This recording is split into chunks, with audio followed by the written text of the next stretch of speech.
Otep à tous, bien-aimés frères et sœurs.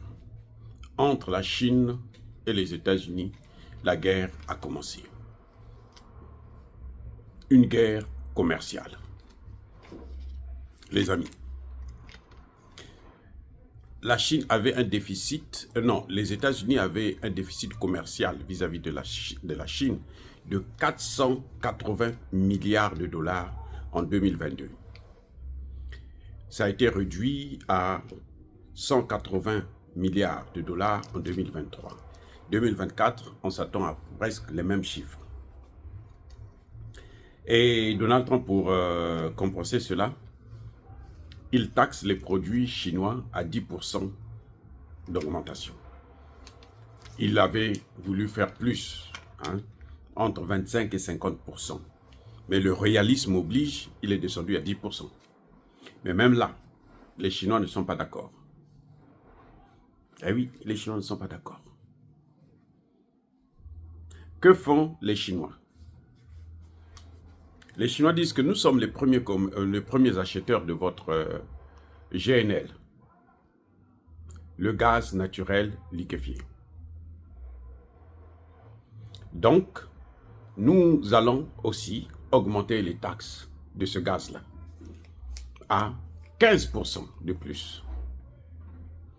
Ça chauffe. Donald Trump ne peut pas faire autrement.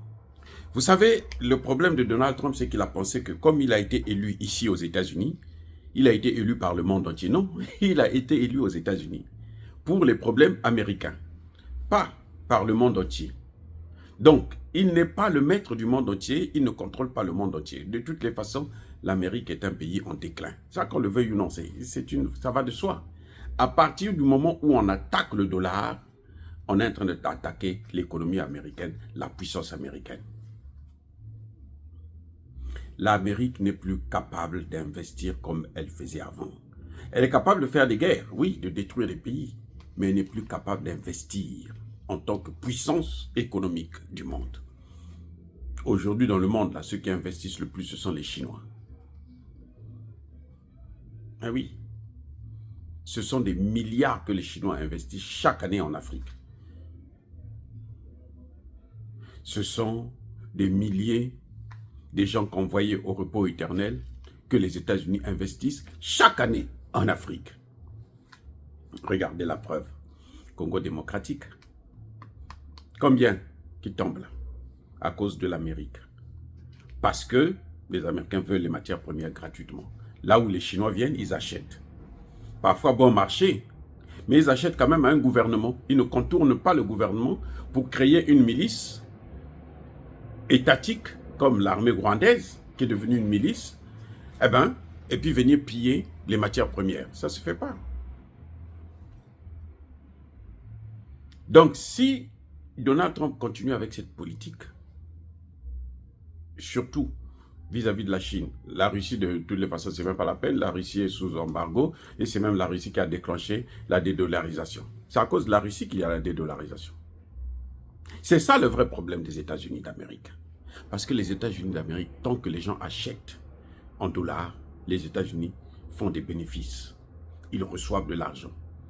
Et puis avec cet argent, c'est avec cet argent plutôt qu'ils vont maintenant faire des guerres partout dans le monde. Et c'est pour ça que les États-Unis, c'est le seul pays au monde qui ne paye pas ses dettes alors que c'est le pays le plus endetté au monde. Donc, depuis qu'ils ont pris des sanctions, les Russes se sont dit, non, ça ne peut pas continuer comme ça, sinon nous, on va tomber. Donc, nous, maintenant, on n'achète plus, on ne vend plus en dollars. Et le meilleur client de la Russie, c'est qui? Mais c'est la Chine, c'est l'Inde, c'est l'Iran.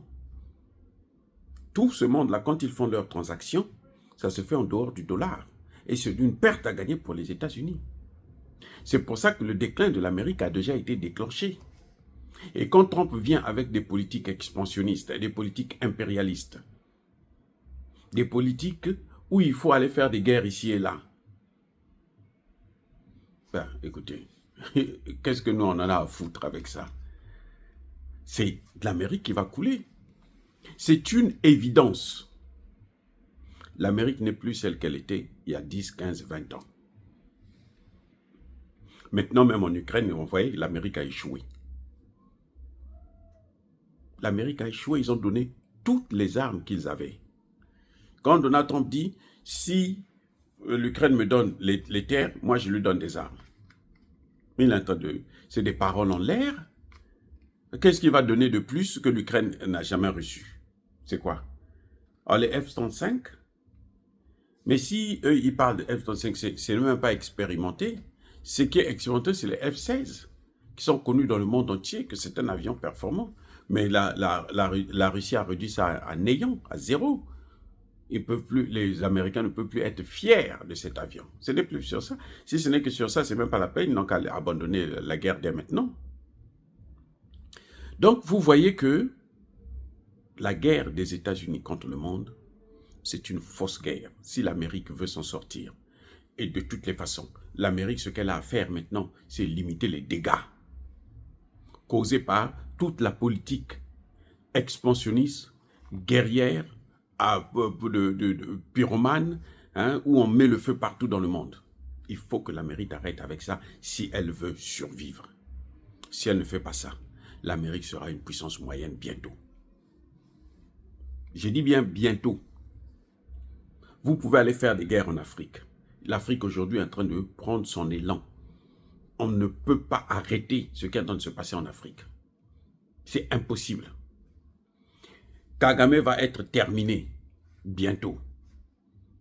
Parce que la politique qu'il mène, c'est la politique de l'époque des années 1900. Maintenant, là, personne en Afrique ne veut de ça. Si les chefs d'État africains ne parlent pas parce qu'ils ont peur de l'Amérique et de l'Europe, ça ne veut pas dire qu'ils sont d'accord avec cette politique-là. En tout cas, pas tous. Il y en a qui ne parlent pas parce qu'ils ne veulent pas s'attirer les foudres des États-Unis. Vous avez vu, dès que l'Afrique du Sud a décidé de supporter, de soutenir, d'encourager la RDC, on a trouvé un motif pour suspendre l'aide et pour essayer de les mettre à genoux. Or, la suspension d'aide dans tous les pays du monde, ça fait quoi? Quand les pays vont apprendre en 3 mois, quand ils vont comprendre qu'on peut vivre sans cette aide-là, les pays qui vont comprendre ça, c'est fini, ils vont partir. Ils ne vont plus respecter l'Amérique. Ce qui faisait que l'Amérique puisse faire peur, c'est quoi? Mais c'est tout ça. C'est l'aide. Quand on sait que si on fait ça, l'Amérique va couper l'aide, donc nous, on est obligé de se soumettre. Mais si cette aide n'est plus, l'USA n'est plus, vous allez faire quoi? Donc, je crois qu'il est temps que Donald Trump puisse se tirer les oreilles. La Chine ne se laissera pas faire. La Chine a tellement investi dans la route de la soie. C'est ce que l'Amérique aurait pu faire. L'Amérique n'a pas fait. L'Amérique a investi pour les guerres dans le monde, a investi pour l'installation des bases militaires américaines dans le monde. Attendez-vous seulement à des guerres. Mais maintenant qu'il y a quelqu'un qui peut faire la guerre contre l'Amérique, qui peut battre l'Amérique, c'est connu, la Russie, vous allez faire quoi? Le jour que Tshisekedi va seulement mettre pied en Russie, allez voir Poutine pour dire, bon, moi j'ai besoin de ton soutien, il faut que tu viennes m'aider à régler cette affaire. Vous allez voir que les Occidentaux vont arrêter de soutenir Kagame.